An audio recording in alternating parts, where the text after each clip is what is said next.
Hello everyone, welcome back to Conarchy YouTube channel. In our previous videos, we've been learning how to just design this model, as in that we designed our slab to make sure everything passes our beam and our columns to know the area of reinforcement or the amount of reinforcement we'll be needing in our various members, and it was very perfect and everything was passing, and I taught you how you have to pass a section when the section is failing. In today's video, we are going to do something a little bit different. That's to tackle our shear wall, and we will be done with this model.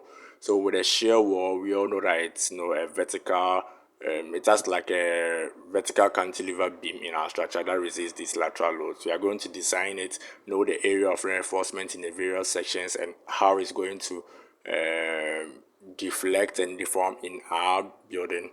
If it's going to fail, we are going to pass it and everything. So let's get started. And if you've not liked the video, just try to give me a like, subscribe to the channel, also leave a comment in the comment section, and let's get interacting. So let's get started.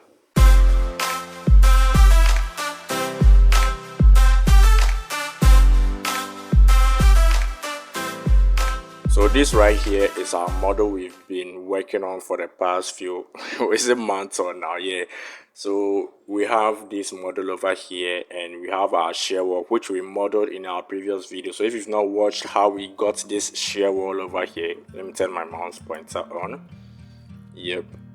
So this is our shear wall over here, the red parts,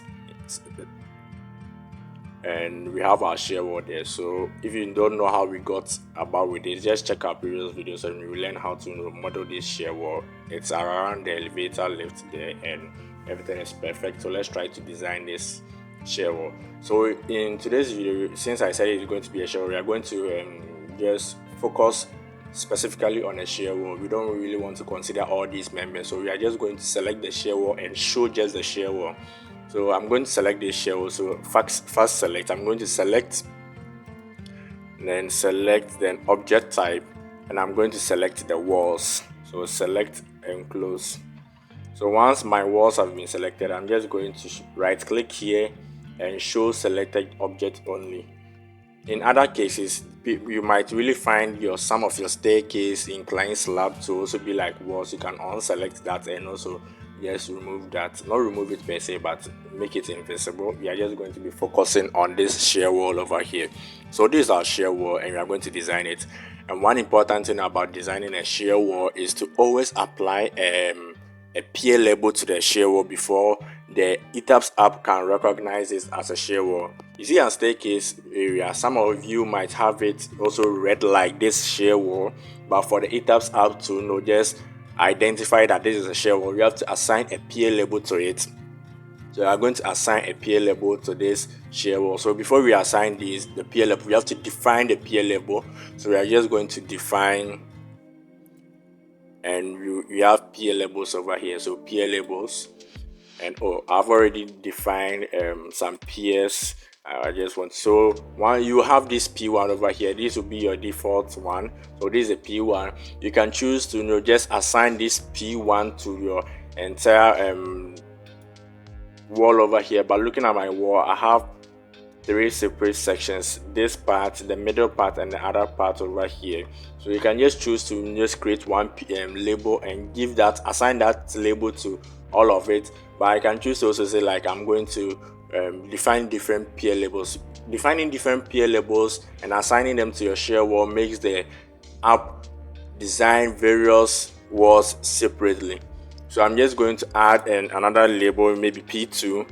I'll add this, and I'll add P3 to it, then add. So now I have 3 pier labels, and I'm just going to click on OK.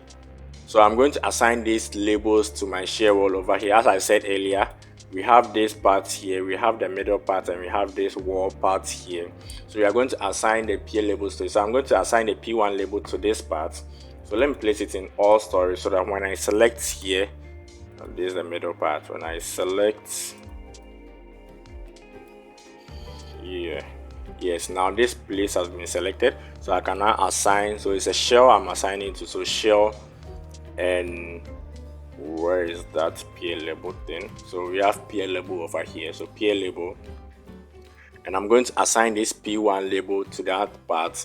So P1. So now see that we have P1 over here, I can just rotate, select the middle part and assign the P2 here and just rotate just like that, and assign P3 to this section. So assign, because I placed it on all stories, it's going to assign throughout the various floors. So now I've assigned all my pier levels. That was the first thing to do when designing a shear wall. So once it's done, you can just just select, or once it's done, my pier level has been selected and has been assigned to the wall. So I can now run the analysis of this shear wall. So after running the analysis, I'm going to show you how the shear wall is going to deform under the various loads. So now the analysis is now complete. So I can show you the place in the elevation. Okay, let me show you. It's like this. So this is our building over here, and this is our X direction. So I'm going to show you the deformation, how my building or my shear wall is going to deform under the various loads. So let me pick maybe wind X and apply. You can see my shear wall deforming in that way. So deforming in that way, and placing it here, I can see the maximum deformation to be 2.5 millimeters, which is very okay. So this is just the way. So you can, if you have a combo, you can just apply to see how the shear wall is deforming. And this starts when I start the animation. This is how the shear wall will be displacing once the earthquake is hitting, just like the previous video we showed before starting this tutorial. The shear wall is just going to be displacing in that direction. This displacement makes the building sway, makes the building stable when the earthquake is just acting on my structure over here.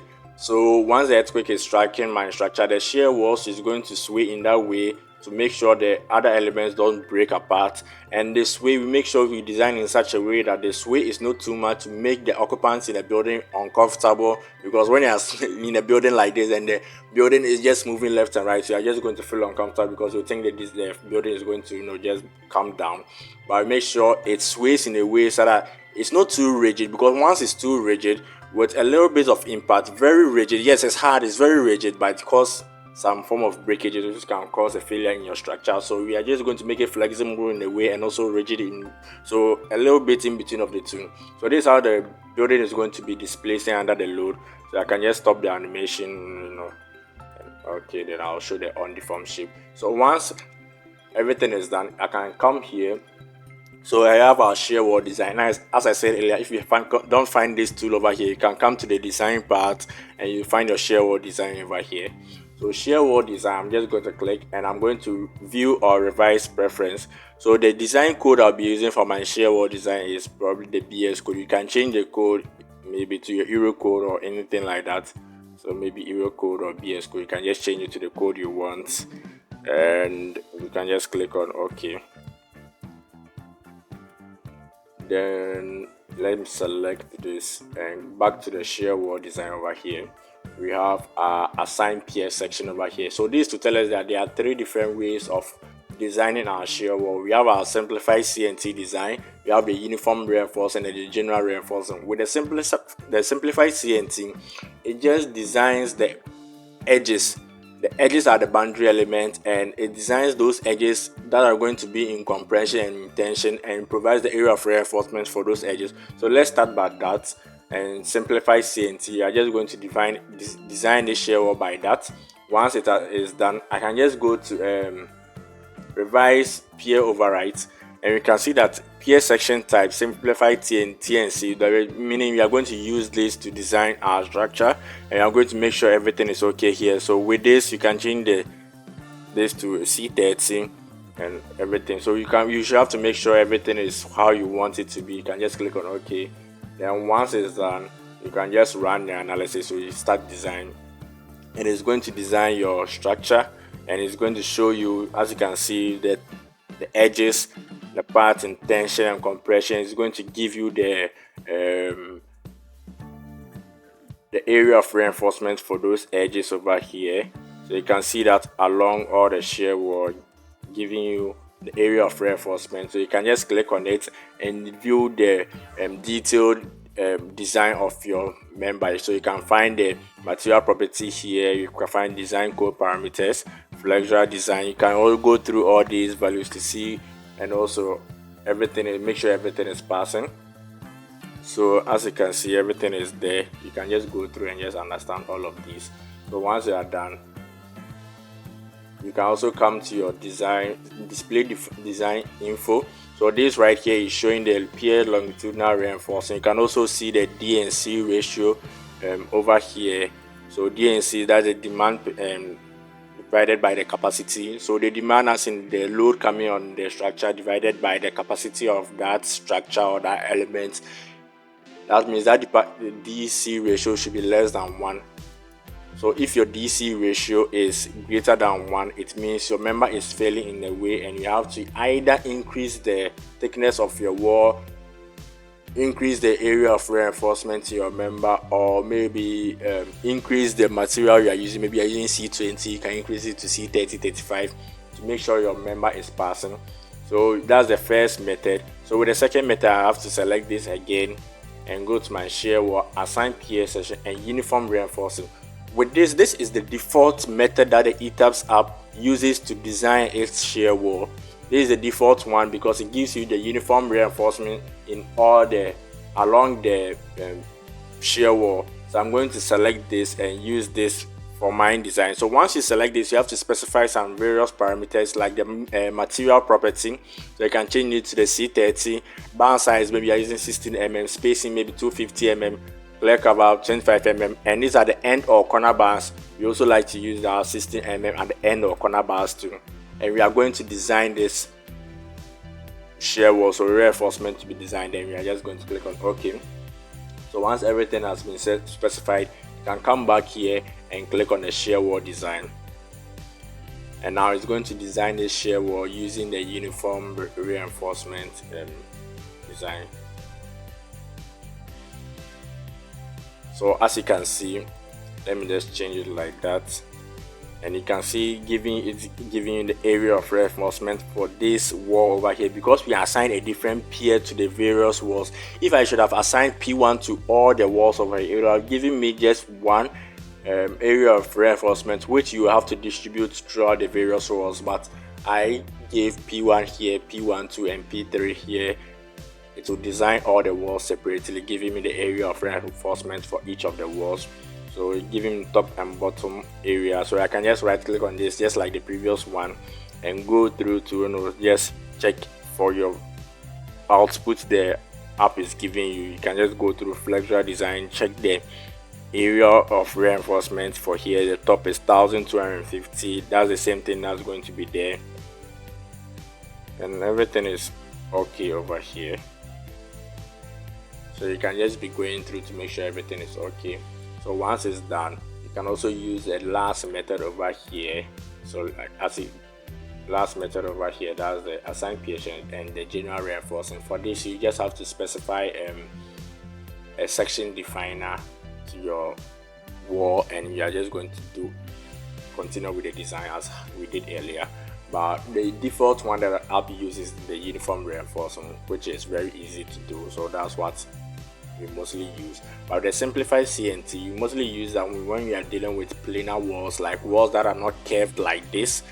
Maybe you have a wall, just this part of the wall, just this part, it has not been curved. You can use a simplified CNT to design that member when the wall is a planar wall, not a complex one like this. So with a complex wall like this, it's very advisable to use the uniform reinforcing. So once everything is done, my design has been done. So that's it with how to design a shear wall, so you can see the area of reinforcing. With this video, I'd like to add a detailing of the shear wall to it, so we can just know how the detailing of the shear wall is going to be like. So once everything has been done with the design, you can also come to your detailing over here if you're using the same version as I'm using. So detailing, everything has been selected. You can just show your preferences, so detailing preferences, and you specify how you want your detailing to be like. I'm going to show most of this when I'm doing the actual detailing, but I just want to show you how the shear wall is going to be like. So I'm not going to change anything. I'm going to just start detailing. So I have a previous detailing. Yes, I'm just going to overwrite that one. So you can view my detailing sheets over here. And with this, I'm mostly going to focus on the wall. So these are just the drawing sheets for the various members. I'm just focusing on the wall only. So this is actually the individual walls elevation. So you can see that over here. This is a detailing for the shear wall. You can see this this bar 816 pointing to the, if you understand how detailing works, so this bar pointing to this steel bar over here, and it's showing that it's going to be distributed in this direction. So 816 bars will be okay for this part of the wall and to be distributed along this direction. And we will have this one too, so you can trace this arrow pointing to this bar, and it's 10 of the bars at 450 spacing. So this bar is going to be distributed in that direction. So you can just look through, see how the detailing works. So 6 of the 60 bars, this bar is going to be distributed in this direction, is going to be okay. So this is the elevation. You see we have 3 walls, so we are going to have C1, F1, F2, F3, the various walls.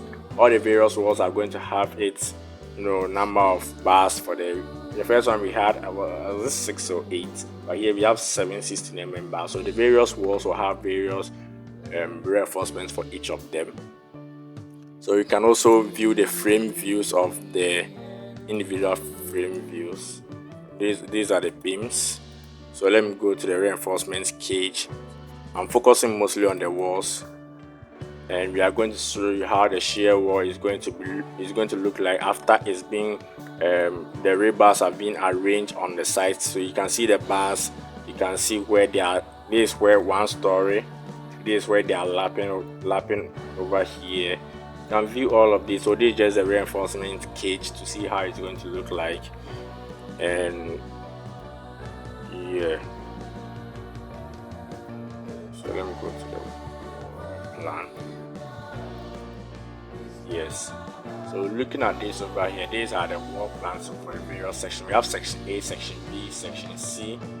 So for this, it's just showing you the sections at every floor level. So looking at the elevation over here, you can see a cut through over here, section A, section B, section C. The plan view is showing that when this part has been cut, how you are going to see the rebars being arranged in each of the stories. So this, you can see it at every story. So the plan view at every story, how it's going to look. So we have our bars over here arranged in our shear wall, and as I was talking about, we have boundary elements over here. So these are boundary elements, boundary plane. So these boundary elements, these are where you can see that the reinforcements are quite many over there, simplifying that these parts are on they undergo tension and compression depending on how the wall is deforming, and we are going to design these parts to be able to resist those compression and tension moments. Some also increase the section of this boundary element. So this is going to be the boundary element, and this is going to be the web. So with the boundary element, you can just increase the section at the boundary element, so it's going to be look like an I shape something. Some also like to increase it because they are going to resist those kind of tension and compression. So this is it. You can just be going through to understand the various detailing how it works for the shear wall, but we are going to do a very detailed one when we are doing the frame and everything. So that's it for today's video. Don't forget to like and subscribe to the video. Leave a comment in the comment section and let's get interactive. Thank you for joining us.